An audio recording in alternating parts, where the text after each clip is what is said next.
Olá pessoal, um bom dia, uma boa tarde, boa noite. Não sei a hora que vocês vão estar assistindo esse vídeo.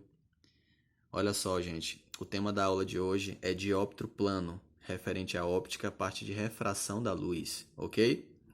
Bom, nas aulas anteriores a gente viu que a refração da luz é a mudança de velocidade do raio de luz quando esse se propaga no meio e passa a se propagar em outro meio distinto, tá bom? Então, refração da luz é isso, mudança da velocidade. Refração não é desvio do raio de luz. Obviamente, o raio de luz ele vai desviar quando ele passa de um meio para outro, mas conceitualmente, refração é a mudança de velocidade do raio de luz quando esse muda o meio de propagação, ok? A gente viu também que em 99% dos casos, quando esse raio de luz ele muda o meio de propagação, ele desvia, mas existe 1% dos casos que ele não desvia. Então, por isso que conceitualmente falando, é mais correto falarmos que é a mudança de velocidade e não desvio do raio de luz. E esse 1% é quando esse raio de luz ele incide no segundo meio, né, no meio 2, pela normal, certo? Então, quando o raio de luz incide pela normal, formando um ângulo de 0 grau, então a gente, com a normal, né, obviamente, então esse raio de luz, ele não sofre desvio, ele vai sofrer apenas mudança na velocidade de propagação, ok? Beleza, então isso foi uma leve revisão aí da aula anterior, e hoje a gente vai falar um pouquinho sobre dióptro plano, certo? Olha só, gente, o dióptro, na verdade, ele pode ser plano ou curvo, ou ainda esférico, certo? Curvo ou esférico é a mesma coisa. Como vocês podem observar na figura, nas duas figuras que eu estou mostrando aqui para vocês nesse exato momento. Na primeira figura, essa que eu estou apontando aqui, a gente tem uma superfície plana. Essa superfície que eu falo é a superfície que separa os meios, beleza? Então, essa superfície é chamada de fronteira ou superfície dióptrica, beleza? Então, essa superfície pode ser plana, como vocês estão observando aqui. Então, esse dióptro será plano. Ou pode ser curva, como vocês estão observando aqui. Então, esse dióptro será um dióptro curvo, ok? Então, os dióptros eles podem ser planos ou curvos. E essa superfície que separa os meios é chamada de fronteira ou superfície dióptrica. Beleza, gente?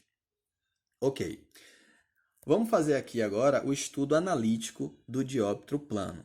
E aí a gente tem dois casos. Vamos para o primeiro caso, quando o ponto objeto ele está situado no ar, como vocês estão observando aí, ó. Então, imagine que eu tenho um mergulhador, ok? E esse mergulhador, embaixo d'água, avista um pássaro que está no ar, ok? O que é que está acontecendo aqui? O que é que vocês podem observar? Esse mergulhador, esse mergulhador, ele vai estar observando esse pássaro numa posição diferente de onde realmente o pássaro se encontra. Então, essa daqui é a chamada posição real do pássaro e essa daqui é a posição aparente do pássaro, certo? Então, aqui eu tenho raios de luz, né, que saem do pássaro. A gente viu lá na primeira parte da óptica a questão da reflexão da luz e que nós enxergamos os objetos pela reflexão desses raios luminosos. Então, o raio de luz policromático chega aqui no pássaro e é refletido. Então, é isso que está ocorrendo, né? Esse raio de luz está saindo do pássaro, beleza? Aí, o que é que está acontecendo? Ele está saindo do pássaro no ar. Então, ele está vindo pelo ar e aí ele incide na água. Então, ele atravessa essa fronteira aqui, ó, essa linha que divide os meios, que é a superfície diotrópica ou fronteira, certo? Então, esse raio de luz fez isso. Quando ele atravessa a fronteira, né? Quando ele passa por essa superfície que divide os meios, o ar e a água, ele vai sofrer refração. Beleza, gente? Ele sofre refração. E aí, olha como os raios eles chegam aos olhos do observador. Então, ele tem essa trajetória, Aí chega aqui e sofre um desvio, chegando aos olhos do observador. Só que, se esses raios que estão chegando aos olhos do observador fossem em linha reta, que é essa parte pontilhada que vocês estão observando aqui, olha onde o observador iria estar enxergando, ou melhor, olha onde o observador enxerga o pássaro. Então, o raio de luz saiu assim, sofreu esse desvio. Mas se esses raios fossem em linha reta, olha a posição que o observador ele enxerga o pássaro. Então, galera, é isso que ocorre. Então, o dióptro ele vai proporcionar essa imagem, que é uma imagem aparente, né, da imagem real. Então, o pássaro, na verdade, ele está mais próximo da superfície da água do que realmente o observador enxerga. Beleza? Tranquilo. Agora, quando o segundo caso é quando o ponto objeto está situado na água. Então, o observador agora está no ar e o objeto está na água. O que é que vai acontecer aqui nesse momento? A imagem está dando umas desfocadas, gente, mas eu acho que dá para vocês enxergarem aí, né? Olha só. Então, quando o objeto está na água, o observador ele vai estar observando esse objeto também numa posição que é diferente da posição real do objeto, certo? Então, na verdade, o peixe ele está numa região mais profunda, ele tá ficando muito sem foco, está desfocando demais. Então, aqui, o peixe ele está numa região mais profunda, o raio de luz sai do peixe, tá vendo? E aí vai atravessar a fronteira, né, a superfície diotrópica. E aí passa a se propagar no ar. Isso provoca a refração da luz, né? Essa passagem do raio de luz da água para o ar causa a refração. Então o raio de luz vai sofrer um desvio. Ele está vindo de um meio mais refringente para um meio menos refringente, ele sofre um desvio. E aí vai chegar nos olhos do observador nessa posição. Agora, galera, vamos imaginar que esses raios de luz que estão chegando nos olhos do observador, eles continuem em linha reta. Se ele continua em linha reta, a imagem do peixe vai ser formada nessa posição, que é a posição aparente, ok?